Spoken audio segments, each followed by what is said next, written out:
செய்தியை பார்த்து வருகிறோம். மதுரை மாட்டுத்தாவணி நக்கீரர் தோரணவாயில் இடிந்து விழுந்த விவகாரம் தொடர்பாக தற்போது 2 பேர் மீது வழக்கு பதியப்பட்டிருக்கிறது. கூடுதல் விவரங்களை செய்தியாளர் கருணாகரனிடம் கேட்கலாம். கருணாகரன், முழுமையான விவரங்கள்.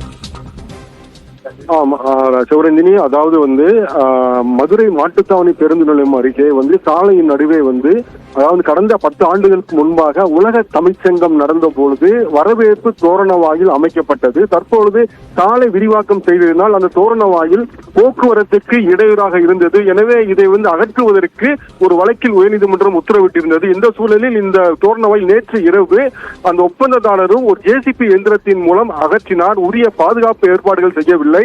அப்பொழுது அந்த தோரண வாயில் இடிந்து அந்த ஜேசிபி இயந்திரத்தின் மீதே விழுந்து விட்டது.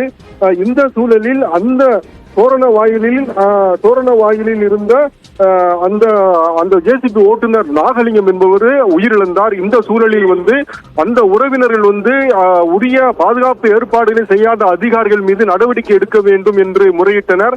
இதைத் தொடர்ந்து அந்த மதுரை மாநகராட்சி பொறுப்புடைய அதிகாரி மற்றும் ஒப்பந்ததாரர் நல்லதம்பி ஆகியோரின் மீது புதூர் காவல் நிலைய போலீசார் வழக்கு பதிவு செய்துள்ளனர்.